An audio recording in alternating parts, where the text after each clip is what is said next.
Hello and welcome to the CS Duplessis Show. Thanks for joining us. As always, please like and subscribe. We really appreciate your time. Also, a big shout out to our partners at Betway. Check out betway.co.za for more information. Now, my guest today, and I am incredibly excited, Steve looked at me and said, "What's wrong with you this morning? It's Monday. You're so excited." I'm like, wait till I tell you who you got in studio. And he is arguably one of the greatest boxers, not in South Africa, but in the world. His name's Brian Mitchell. Brian, before we start, just give people an idea of your record, please, because I don't think a lot of people, maybe they need a refresher and how good you were, my friend. Thank you, CS. Well, I'm a 14-time undefeated WBA and IBF champion of the world.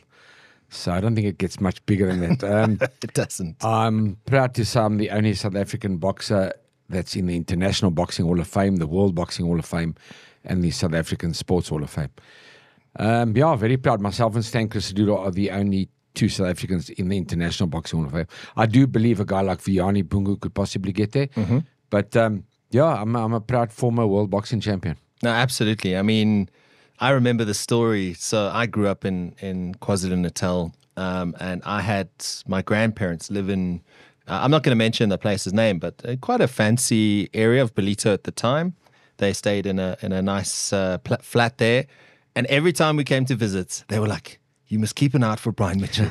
Brian Mitchell lives in the penthouse here. Brian Mitchell." In Belito, yeah. Yes, in the penthouse. Exactly. So that was my first exposure to you. And the one day you actually walked past, it was many, many years ago, and signed an autograph. So cool. So you owe me for that autograph. Absolutely. Because I became famous after that. Now I charge you for were very autographs. famous. But anyway, it's just so cool to have you in studio. And firstly, congratulations also, Ricardo Malajika winning Fantastic. the title. I just want to tell you firstly, while you're talking to that, you're at Durban, my dad won the South African bantamweight South African title in his third professional fight in Durban at the old ice rink.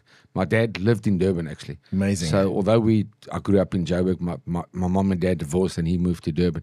And that's where he won the SA title. A lot of people don't know my dad was South African bantamweight champion in 1962. So it does run in the genes. But yeah, thank you. Ricardo Malajika was absolutely amazing. That's my other baby. It's my adopted son that's out of my gym. He's our first IBO world champion at the gym, and we're hoping to make many more. Did you tell him to dye his hair purple, or is that his game? I mean, pink, sorry. Yeah, he's the... No, you know what? People have got like images that they work with, and it's nice for somebody to do something different. Yeah. So Ricardo does the pink, and it works for him. Promoter Rodney Berman said to me the one day, funny enough, he said, "Is Ricardo going to dye his hair pink?" And I thought maybe he didn't like it. And I said, "Why?" He said, "Yeah, because it looks nice." And I didn't think I want to hear that from the promoter. So, yeah, that's our thing. He actually wanted to put in his pink tassels as well, but his hair wasn't long enough. Okay. So it wasn't holding. But, very proud of Ricardo Malajika winning that IBO world title. That's amazing. What's next for him? When can we expect him? Because we got a target on his back now. Yeah, so there's a big tournament now with Kevin Lerena on the 25th of November at Empress Palace. Kevin Lerena is going to fight for an interim WBC world title. So that's a massive fight with Rourke Knapp on the undercard.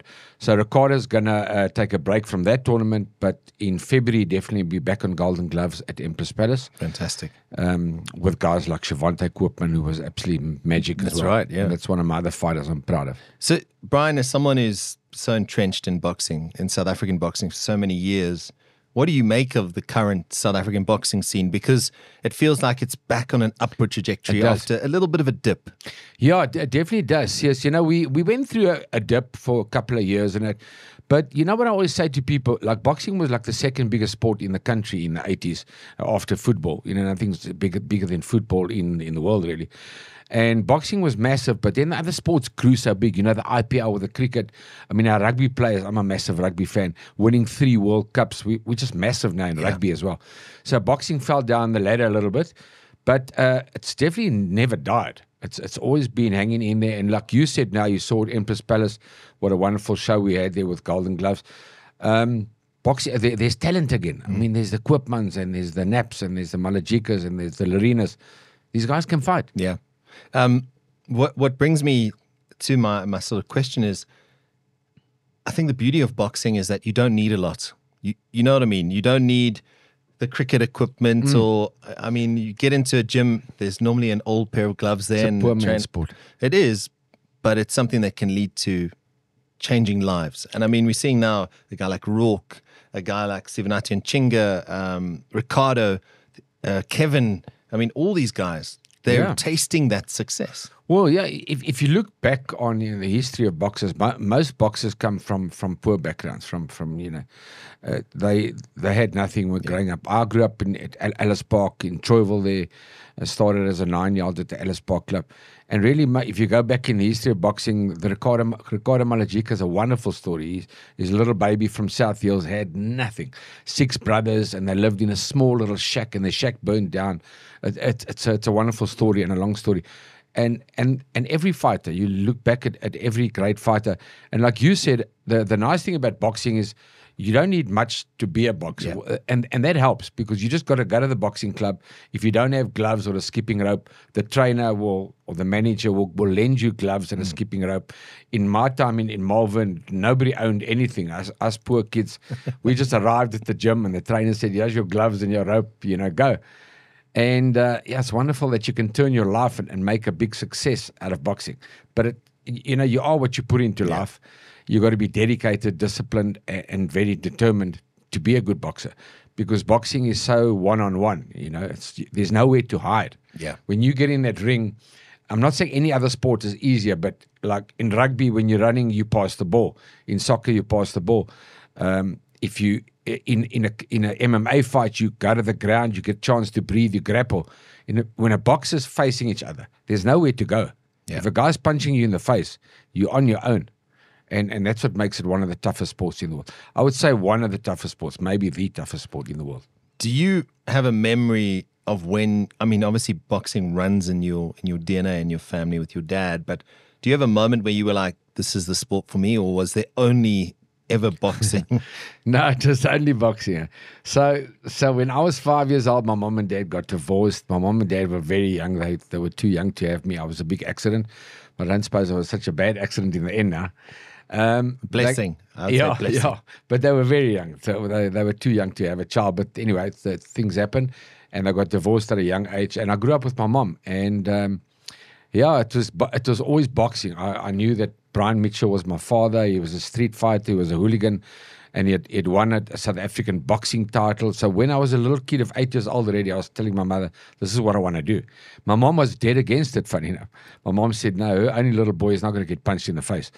And I said to her, Mom, that's what I want to do. I don't want to do anything else. I don't want to play any other sport. I want to box. So my mom then took me to the Ellis Park Boxing Club when I was 9. Harold Fulbrecht lived in the same street as me, funny enough, in Troyville.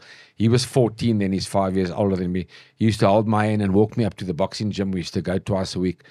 And, obviously the rest is history. We moved to Malvern, where I had most of my amateur fights, and became a successful boxer. But it's always what I wanted to do. I was a good rugby player, Jeppy, but rugby, funny enough, I was getting too many injuries playing rugby. So it was affecting my boxing, because I was hurting my ankle and getting tackled hard. But I thought it wasn't a bad scrum off, but obviously I chose the right sport. Did you ever throw one or two there? Yeah, we used to fight. I'm a Jeppy boy. Yeah, I was going to say. Dalton was after me. I was there as a scrum half throwing punches too. But it was always, boxing was always my first love. I was a good cross-country runner, which actually helps for boxing. You got to be a good runner to be a good boxer. When guys get tired in a fight, the first thing I say is these guys are not running properly, because you got to run to build up that stamina in the chest. So boxing's everything I always wanted. And it's given me everything. I was about to say, I think that the humble beginnings where you came from to where, you were like world famous, still world famous today, Hall of Fame, all that. But it's amazing what sport can do for you if you have enough dedication and talent and perseverance. Yeah, no, it's mind-boggling. I mean, if you look at one of the greatest fighters ever, a guy like Floyd Mayweather, where he comes from. I mean, Floyd Mayweather's father was a drug addict. His mother was a drunkard. They were walking the streets barefoot, in America. And he's a billionaire today in dollars. Yeah. And that's thanks to boxing. Yeah. So he gave everything to boxing, and boxing gave it back to him. And the same for me. That's why I'm sitting having this fantastic interview with you, CS, is because I made it in boxing that as a 62-year-old, I can still sit here and happily tell you about my life. And it's all thanks to boxing. But I mean, obviously, I had to put Of course. everything into it. So it works both ways. It's a marriage where you got to both give everything. Marriage of violence. Yeah. Blood, sweat and tears. Yeah, look, it's a very tough sport, but it's so rewarding. You know, when you win a world title and you win big fights, you feel like you're walking on water. You feel like you're in a cloud. You know, and the fitness level to get to a world champion, to get to that weight and to be able to fight a 15-round fight. It's a fitness that you can't even explain. Yeah. That's something people ask me now, do I miss boxing? I say, well, I'm still in boxing. You know, I'm a commentator. I own a gym. I'm a manager. But I miss the fitness, that ultimate fitness of being a boxer. I don't think there's a sportsman on the planet that can be fitter than a boxer. I don't think so. I look at the rounds. A good boxer, that is. Yeah, fair enough. There are a lot of people who claim to be boxers. Yeah. But Brian, you speak about that world title. And before we get to your first world title, do you remember your first ever fight? Back in 1981, August 15, you fought Joseph, I'm going to butcher his surname here, I apologize, Moniani, I think it is. Yeah, something like it. Do you remember that? And can you take us there? No, absolutely. I do, because it's, you know, with boxing as well, there's so many different levels. So now you become an amateur boxer when I was 9 years old, and you're getting punched in the face for the first time when your mom didn't want you to box, and you're thinking maybe she was right. And then it's tough to become a boxer. Now you go from 9, you become a senior when you're 17, and now the guys become men. Yeah. Now you got to fight these flipping men in the ring that can really crack. And that's tough. Yeah. And then you become a pro boxer when you're 19, and now you're taking your vest off. You're going in front of more people than you've ever seen in your life, and you're on a professional undercard of all these big champions, these Harold Volbrechts and Gerrie Coetzee and that, all your childhood heroes. And it's tough because the pressure's on. And you want to win and you need to win. And then to fight for a South African title as a pro is massively hard. Yeah. And then world title, even the next level. And then when you win the world title, you got to keep it because everyone wants to take your head off. Yeah. Everybody wants what you got. Yeah. Because he sees you driving a fancy car and living in a fancy house and got the belts. That person wants that belt. Yeah. So sometimes, so we were allowed to fight guys in the top, they had to be in the top 10 to defend your world title. Okay. And every 9 months you fight the number 1 contender. Yeah. And in between the 9 months you can pick 1 or 2 guys, but they got to be in the top 10. So you pick a guy who you think's the easiest in the top 10, an Italian or whatever it is. It looks like an average club fighter. When you get in the ring with that guy, he becomes a monster, he becomes an animal because he wants what you got. Yeah. It's not that club fighter you saw on video. This one's come to take your head off. Yeah. So it never gets easier. And you got to keep the title. And then you get older and it's harder to make the weight. And now you're 30 and you're fighting Tony Lopez in America. You know, does it ever get easy? But it's rewarding. It's the most rewarding sport that I've ever done, obviously, and achieved those odds. And I loved it because I got to meet Nelson Mandela. Nelson Mandela wanted to meet me. I was going to say, yeah. It doesn't get bigger than that. No. The president of the country, his name's Nelson Mandela. Take us there. How did it all come about? So, I got a call one day in 94 that Nelson Mandela would like to meet me in Cape Town. So I thought it's Leon Schuster or somebody. Okay. I thought, no, these guys are playing a prank on me. Yeah. How does the president of South Africa want to meet me? I'd retired. I retired at the end of 91. And they told me, no, Nelson Mandela is a massive boxing fan. He followed your whole career. And then obviously I found out that Nelson Mandela was a boxing man. Flew me to Cape Town, met him there at the Tainus in Cape Town, at the president's office. And we didn't speak politics, but I knew nothing about politics, but he didn't want to speak politics anyway. You know, he was the great Nelson Mandela. It was only boxing. And he loved meeting me almost as much as I enjoyed meeting him. He signed a book of his autobiography to me, and I gave him one of mine. And yes, so it doesn't get bigger than that. You know. And then there was Nelson Mandela. And then I got to meet Sugar Ray Leonard, one of my heroes. Yeah. I got to meet him. And then I met Mike Tyson at the Hall of Fame. And backstage, before we were getting our rings and that, I said to Mike, I've been a fan of yours. I love the way you smashed the guys.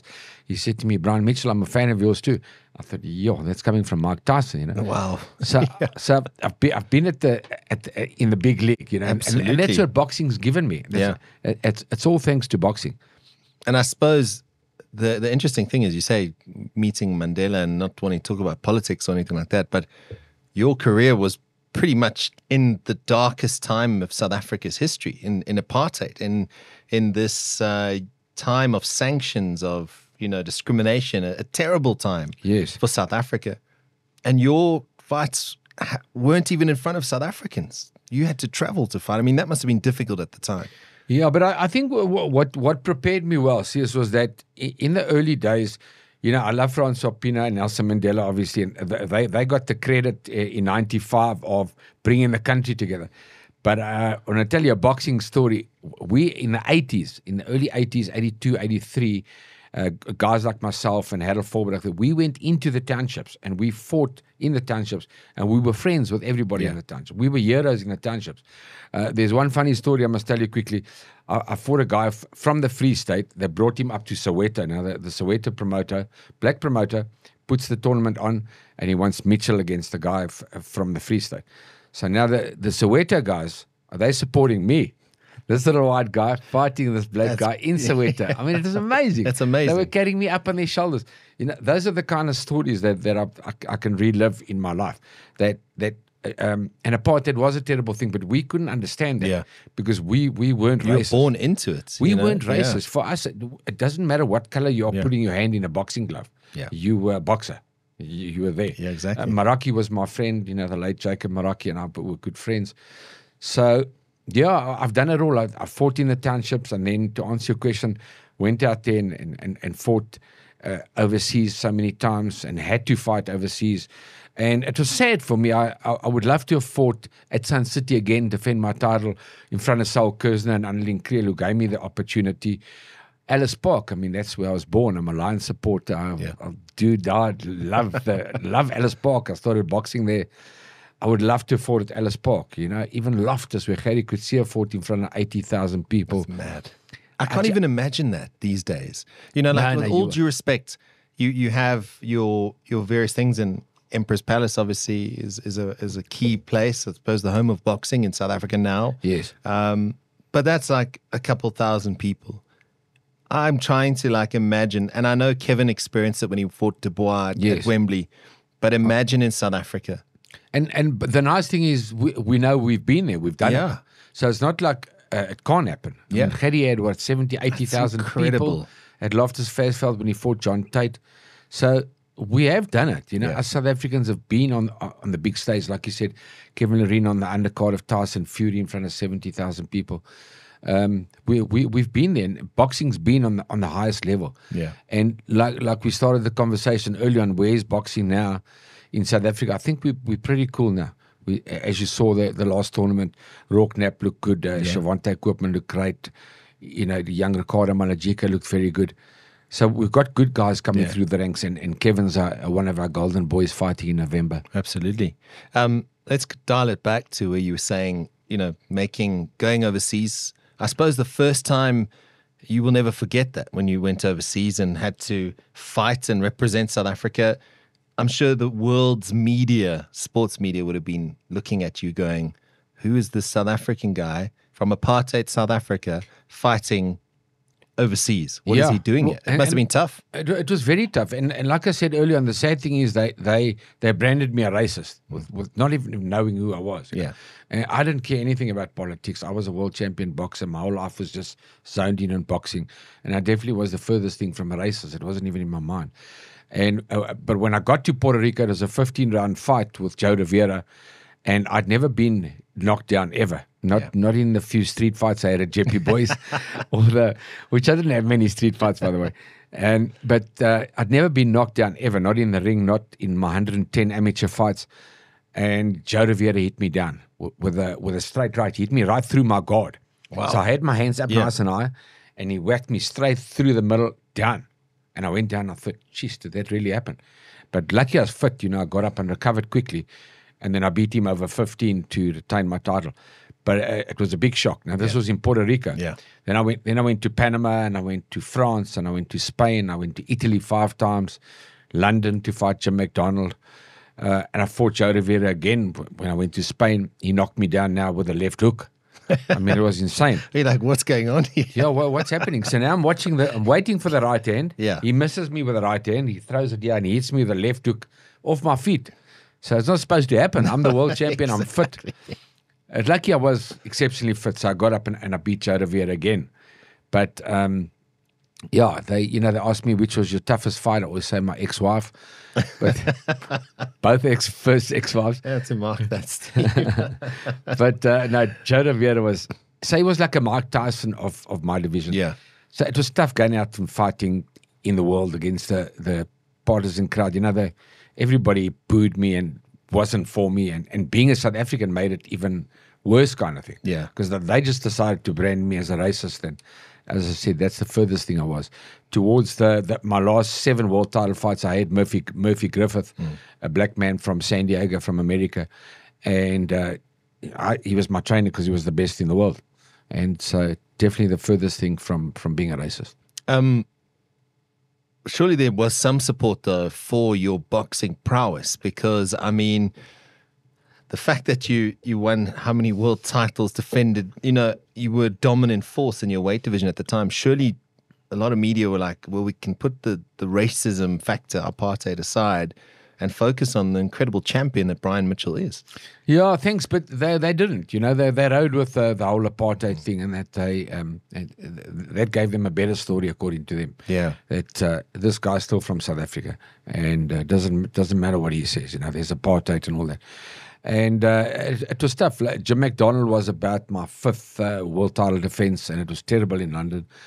And in America as well, they gave me a hard time when protesters and everything. Protesters, yeah, especially in London. When I fought McDonald, the protesters were outside the building, picketing and shouting and throwing me at things. So it was hard. I had the same when I fought in Italy. I had the fans there telling me I was a racist and throwing me because I was South African. Yeah. I think eventually. Well, then I was retiring. I think when I beat Tony Lopez, eventually maybe the media said, okay, this Mitchell's had 14 world title fights. Let's give him a bit of credit. The fact that I'm inducted into the International Boxing Hall of Fame in America really makes me proud because that meant, to answer your question, that means that the world media did change their mind. Yeah. Because it's the world media that votes you into the International Boxing Hall of Fame. Yes. And they voted this little South African. So I did get there. It's amazing. You speak about the Lopez. A lot of people think that when you fought Lopez the second time, that was arguably one of the toughest fights also of your career, but also almost like this Brian Mitchell, even though it was towards the end of your career, it was like Brian Mitchell's still the real deal. Is that fair? Is that a fair comment? Yeah, I think unfortunately for Lopez, I wasn't past my best yet. I was looking at retiring. The weird thing is, I wanted to retire after 3 defenses. Okay, I had this thing in my head. You had a few more. yeah. So I had this thing in my head: win a world title, equal Victor Wheel's record of 3 defenses, which is our greatest at the time, and then get your belt and get $1 million in the bank and retire. Yeah. So when I got there, I said to my manager, okay, I'm thinking of retiring. But I was 27 years old. He said, retiring? He said, this is when you make the money. I said, yeah, but I've had a few defenses. I don't want to be brain dead, Yeah, true. I always had this in my head, which is a good thing, I suppose. And but then it just snowballed. I just went on to defend. And I started enjoying boxing even more late in my career. Obviously I got better and fitter. And I just kept rolling. I was fighting 4 times a year, defending my world title around the world. And then I'd actually retired before the Lopez fight, and Rodney Berman phoned me and said, listen, I can get you unification. And I said, no, I think I'm done. I've had 11 defenses of the world title. I'm going to buy a house in Cape Town. And I'm going to chill on the beach with my kids. I've done it. What more can I do in boxing? And he said, you can do one thing more. You can go and fight Tony Lopez for a unification, the biggest thing in the world. Sure. And I got back in the gym, and in 1991, March, I fought Lopez, got a draw, but I suppose getting a draw in Sacramento is like a win. I was about to say. Yeah, you get a draw there. You actually got to knock the guy out to get a draw. So, so I got a draw with Tony Lopez, and then I said I'd never fight again. And then Berman phoned me 6 months later. He said, okay, well, let's do it one more time. I said, okay, cool, but let's do it in South Africa. Well, why America? And he said, no, the money's in America. You got to go back to America. I said, okay, cool, but not Sacramento. Yeah. He said, no, the money's in Sacramento. You got to go fight Lopez at home. HBO is going to do it live. Nashua was throwing in the money. Supersport was throwing in the money. And, of course, Golden Gloves was my promoters with Cedric Kushner. And it was a massive fight for me. It was the end of my career. It was my biggest payday. And I stuck to my word. I said, that's my pension money. I'm going to have my last world title fight. And that was my last world title fight. The final fight when you eventually hung up the gloves, was it like surreal, or was it sad, or was it a feeling of relief? Because it's not an easy decision to make, but it's a decision you have to make, I think, and only you can make that decision. Yeah, CS, the thing is, the same as when you become a pro boxer. I mean, nobody's holding a gun to your head and forcing you, not your parents, not anybody, saying you must become a professional boxer. That's what you want to do. So when it's the end of your career, you must look in the mirror, and it's the same thing. You must say, listen, it's time to get out. You got to look at your timing. So now, even though I was young at 30, but at 30 I'd had 49 pro fights. I was about to say. And 110 amateur fights. Yeah. And I'm only 30 years old. So I was like an old 30-year-old, let's say. I mean, like a Shavante Koopman who fought the other night. He's 29 and he's had 12 fights. I had 49 and 110 amateur. I think I was just good with that. I spoke to, and Rodney Berman was always like my mentor, and he was, and I said to him, you know what, I think I'm going to call it. And he said to me, well, you can make a few $1 million if you stay in a few more, but obviously that's your call. I said, no, I'm going to walk. I was never the guy that needed to buy myself a jet and all that. Well, I couldn't afford a jet, but I wasn't looking at that. I was looking at my health, and I was looking at my career, and I thought, I've done it properly. Let me walk away. And I walked away. I did have the 2 comeback fights at Sun City where I was gonna go to lightweight and fight Nazarov, the guy that beat Tobela. And in those 2 comeback fights, I realized 2 years later, I realized that it's really now time to retire. Your timing's not what it was. You can just feel it in the gym. I was going to say it's a feel, hey? Yeah, it's a feel because you can see the punches coming, but you can't get out the way. Yeah. So in my heyday, I'd do this and you wouldn't hit me. Now I'd do this and you'd hit me twice. Because it's the timing goes. Absolutely. Everybody, there's farther time in boxing, especially in a sport like boxing. Absolutely. And I'd started young in my career. So it was really time to get out, and I was happy with my decision. And, from there, I continued being I could be a businessman at least and use my name. I've got to ask you, Brian, when you won world titles, did you like celebrating that? How do you celebrate a world title? Because you must feel on top of the world, and even more so when you defend a title, like you feel bulletproof. Yeah, you do, but you don't. Well, you can if you want to, but I didn't. You don't celebrate with alcohol. Yeah. You just, you just with your family, you just get together and you celebrate the win. Yeah. So I was the kind of guy who's always stayed back in the gym. I would pig out for a week, eat whatever I wanted to for a week, which is the stuff that you were craving for months, the Chelsea buns and the Coke and the burger and whatever it is, which you can't have when you're fighting. I would do that for a week, but I was very good at getting back in the gym.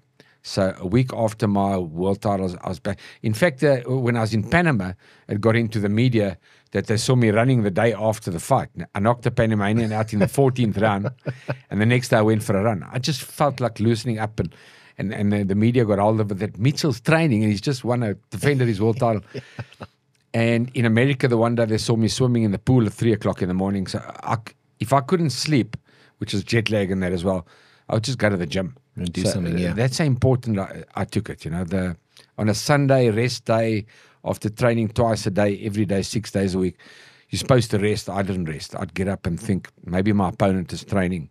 I'm just going to go run. Yeah, the champion's mindset, right? Yeah, just that champion's mindset. And that obviously what made me stand out, to get that ring belt, even which we can talk about.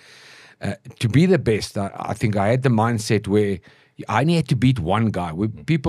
It is a tough sport, boxing, but I think comrades is even harder because you've got to beat 20,000 guys. So Bruce Forras is a friend of mine, and I think that's even harder than boxing. You've got to beat 20,000 guys. Boxing, you only have to beat one guy, but you have to be better than that one guy. Yeah. If you're not better than that one guy, obviously you take a hiding. Yeah. So I made sure that I was better than that one guy every time I fought. And it was just doing that extra bit of training and hard work everywhere. I was going to say, is that what got you out of bed in the mornings? Is that the fire in your belly? And I use that a lot on the show, but I love finding out what drives, and you were a world-class athlete.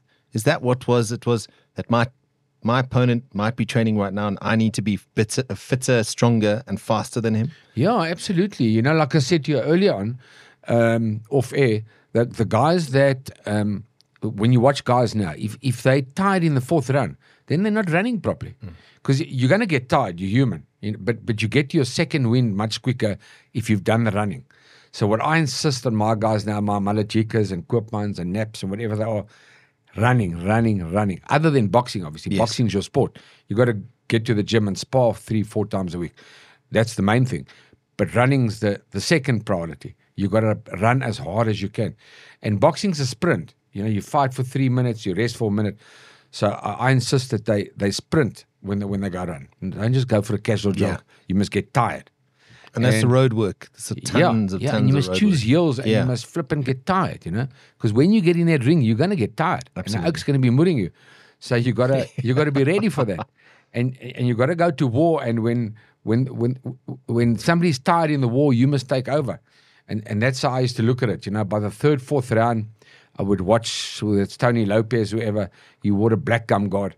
And I'll never forget, I used to watch that mouth of his. And when his mouth starts opening, I can see that gum guard. I know, okay, this like breathing hard now. It's time to fire. Yeah. And then I just go to the next level. And I think that's what I loved about guys like Floyd Mayweather, for example, Sugar Ray Leonard. They could go to another level. And I taught myself to go to another level. So if I was fighting a guy like Tony Lopez, who was as good as me in every department, maybe even better in some departments, he was a better body puncher. Yeah. We had the same jab, had the same skill, but I had to just do that little bit more. Was he the toughest you've ever faced? Probably the best opponent I ever faced. But like I said, it's all levels. So, you know, when I fought Alfreda Lane, I was a 25-year-old that had never fought for a title. The South African media and the international media said I wasn't ready. They said, I'm a good South African champion, but I won't win a world title. And I said, I will win a world title. And you proved them wrong. I'm not getting out that ring without that world title. And then, you know, later life, so I got the ring belt. Yeah, I was last year, about to say, which is amazing. Thank you. And that's thanks to my wife, Charlene. So it's a crazy story because a lot of people don't even know. When I beat Alfreda Lane had beaten Wilfredo Gomez, who was the best fighter in the world. So he was the ring champion. And Alfreda Lane knocked him out. Lane wasn't supposed to win. Knocked him out, and he became the ring champion. The ring means you're the best in the world in any organization. And so I knocked out Lane. So I was supposed to get a ring belt, and this is like 37 years ago. And my wife said to me about 2 years ago, she said, "But you've got everything, but you don't have a ring belt." And everybody talks about this ring belt. Yeah. So I said, I don't know, I don't have a ring belt. And she got into it, and she found out, and she got them to deliver a ring belt to South Africa between her and Rodney Berman. Amazing. They presented me with a ring belt in December. So I got it 37 years later, which is probably even better. Absolutely more special. Because I was getting so many things in 86. So it's a great story, that they actually they forgot about me because I'm South African. So what happened in 86, because of apartheid and because of sanctions and because of the state of the country, they didn't care that I was a world champion to give me a ring belt. So they actually forgot about me. But anyway, my wife, Charlene, didn't forget about me. Well done, Charlene. Good job. Thanks, yes. What I would like to find out is, currently at the moment, you look at the boxing landscape outside of South Africa, across the world. We just had Usyk and Dubois fight. Yeah. We got Fury, Ngannou. I don't know about that fight. But a guy like Tyson Fury, regardless, a phenomenal fighter. But you look around, there's Davis, there's Garcia, all these Lomachenko, you name it. Who stands out? I mean, for you currently, I know Heki is fighting recently. He's also been a phenomenal boxer. Heki Butler's been great, yeah. But who stands out? If Heki Butler wins next week, yes, I'm happy to say he's up there with me as South Africa's best, because then he's won. Then there's nothing he hasn't won. Yeah. Because Heki Butler's phenomenal. So good luck to him. That's a tough fight in Japan. Very tough. Who stands out to me? Lomachenko. I love Lomachenko. I thought he was robbed against Haney. It was a tight fight, but I thought he should have got it. He threw more punches. Haney's great as well. Haney's also, yeah. Tank Davis is brilliant. I don't like Tyson Fury, but he's the best of the bunch now. A guy like Lennox Lewis would have smashed him. Mike Tyson probably would have smashed him as well. Might have been a bit short, but he would have still got inside. Yeah.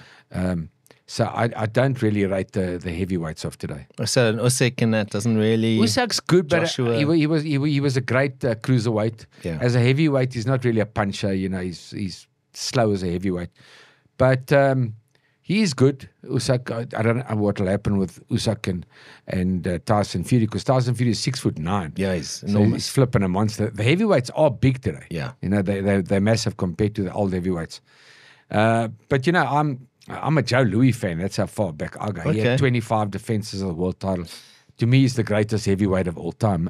And then maybe Muhammad Ali. Yeah. And then the rest, You spoke of Harry Coetzee being Yes. one of your idols. At that time, South African boxing just had so much talent, right? Is he the guy that you is there someone you molded your sort of style on, or was it, someone who you looked at and like, I want to be like that? Because I think there's always the danger of trying to mold yourself on someone else, and not just in boxing, but in other sports too. And you kind of forget what made you successful. Is that a fair point? No, I don't think I really molded myself against anybody. My dad being my original hero and my dad, my main hero, I wanted to be a champion like my dad. Yeah. And then obviously I surpassed whatever he did. And when I was a young pro, my dad told everybody my son's going to do much bigger than I ever did. And that worked out great, But Gerrie Coetzee was great. He was one of my childhood heroes. Harold Vorbrecht was my boxing hero. When I turned pro, I couldn't believe I was fighting on the undercard of Harold Vorbrecht. This is the guy that used to walk me to the Alice Park Boxing Club. And he was my ultimate hero then. Arnold Taylor won the world title in South Africa, remember, against Romeo Naya, was a family friend. Yeah. So I used to see him as a child, and I loved Arnold Taylor, and then he won the world title. But I didn't really mold myself around anybody. I loved watching Sugar Ray Leonard's probably one of my favorites of all time. If I have to choose one greatest fighter of all time, Sugar Ray Robinson. Greatest heavyweight, Joe Louis. I enjoyed Mike Tyson. I thought he was ferocious and that, but he wasn't the best either. And I wouldn't put Tyson Fury or Mike Tyson in my top 10 of heavyweights of all time. So then dream with me here, Brian. Okay. Give me your top 5 boxers of all time. Top 5 boxers of all time. Yeah. You are obviously number 1 in my opinion. Thank you. Yeah, no, I'm definitely not in the top 100 even of best fighters of all time. No, man. In every weight division. No, completely disagree with you, but anyway. Thank you. There's legends out there. Top 5, Sugar Ray Robinson, Joe Louis, Muhammad Ali, Sugar Ray Leonard, Roberto Duran. Okay. I mean, that's a proper 5 greatest fighters of all time. Absolutely. Doesn't get bigger than that. We've got a few more minutes before I let you go, Brian, but what's your advice? I mean, now that you've got a world champion in your stable, I'm a huge Rourke-Knapp fan. I think he's a phenomenal talent. I haven't watched your other fighters as closely as I have Malajika and Rourke-Knapp, but having been there, done that, having worked, having won the titles, defended the titles, taken on adversity, you've come from humble beginnings and proved that it doesn't matter of your circumstances. It is what you make of it, how much you put in. What's your biggest advice now to your fighters who are all coming through the rank, and someone who comes up to you and says, Brian, I want to be a boxer. I want to be a world champion one day. You got to stay humble. Yes, I think that's the big thing. Obviously, as I said, dedication, discipline, and determination. I love those 3 words, the 3 Ds. I've got them on my wall at my gym. Without that, you're nothing. You've got to. It's everything or nothing in boxing. But it's the same in life. The money doesn't come easy. Most top businessmen have worked very hard to be successful. You don't make money being a gambler. You make money working hard. And in the fight game, it's the. I mean, if you don't play well for the Springboks, you sit on the bench. Exactly. For Springbok rugby. So, and it's the same in boxing. You can't come second in boxing. I mean, coming second is like kissing your sister. They say. Lucky I don't have a sister. So you really can't come second in boxing. It's all or nothing. You got to put your life on the line. So I say to youngsters, I agree with you, Rourke-Knapp's a good talent. Be dedicated, disciplined, and determined. It's a short span of your life. It's like 10 years actually. Let's say 20 to 30 if you're really good and you're winning. give 10 years of everything, because otherwise, don't have regrets in life. Don't be 40 and say, yes, if I trained harder when I was 25, I would have been a world champion. No, you must do it while you're 25. You mustn't have regrets. And when you get out of a boxing ring, don't have excuses. Don't say, if I ran harder or if I trained harder, I would have won. No, there's no ifs. That is your opportunity. When you get in that boxing ring, put everything on the line, because it must come from your training. Your greatest memory of boxing ever? I mean, you've had a few, but there must be one that when you close your eyes and say goodbye to this world one day, that might be one of the memories that sort of flashes through your mind? Yeah, well, there's two. So, I won 2 world titles. So, and it was just, my life worked. So I thank the big boss for that too, because my life seemed to have just worked out perfectly. Obviously, because I was making it happen from my training. But I was 19 when I turned pro. I was 21 South African champion, defended that 8 times. I was 25 world champion. I was 30 when I had my next world title fight, and then got out. It kind of worked, age-wise, it worked out perfectly for me. But to answer your question properly, beating Alfreda Lane, there's nothing bigger on this planet. Say, yeah. Here's this 25-year-old, not even supposed to win. They think I'm not going to win. I'm telling the media I'm going to win. And to see Lane get tired in the 10th round when I was smashing him, and when he went down for the 3rd time and I was crowned world champion, it was like mind-boggling. I felt like I wanted to fly, Yeah. So, and then the cherry on the cake is going to Sacramento at the end of my career, where they thought I was done, and beating the great Tony Lopez. He'd beaten 5 world champions. He'd beaten Jorge Paez, he'd beaten Joey Gamache, he'd beaten Rocky Lockridge, he'd beaten John Molina, he beat Tobella. He beat legends, and I beat him. So that was like the cherry on the cake. So, yeah, I want to be remembered by those 2 big world title fights. Well, as I say, you're a legend, a living legend. You've done South African world boxing. Such a huge, how can I say this? It's beyond words what you've achieved, because for this kid who comes from Troyville in Johannesburg to be top of the world, and with the record you have, Brian, you deserve everything and more in your career. You've done a phenomenal job, and you're such an amazing ambassador for the sport. Keep up the great work, and thanks for being on the show, man. Thank you, it's a pleasure. Thank you for having me on the show. I just want to finish by saying that the great thing also now with my name is that I can raise a lot of money for charities. That's right. I guest speak at golf days and raise money for charities. It's one of my loves in life, that I can give back to the communities. So I'm involved in about 4 or 5 golf day charities every month. Yeah, please give them a shout out. Absolutely. Yeah. Anybody can give me a shout who wants to use me at a golf day. I'm the guest speaker, and I bring an auctioneer and memorabilia of all the famous sportsmen that I've met. And we raise money for charities. I'm out there to help the underprivileged. I'm the ambassador for the GMF Foundation. I help Reach for a Dream. Just some of my charities that are. And I'm a guy that likes to give back. And it's all thanks to boxing. So, and thank you to South Africa for supporting me in this amazing journey. And I haven't emigrated, and I'm not going to. Well, you're an icon and an absolute living legend. Thank you very much. And we look forward to hearing you on commentary and all the other incredible work you do. So, Brian Mitchell, thanks so much for your time. Thank you, Sias. Great to be on your podcast. Well, that's it for the show. Thank you very much for tuning in. We always appreciate your time. Brian Mitchell, what a legend.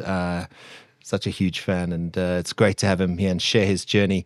And keep an eye on Brian Mitchell and everything he's done. Also, big shout out to Betway, our proud partners. Check out betway.co.za for more information. See you next time.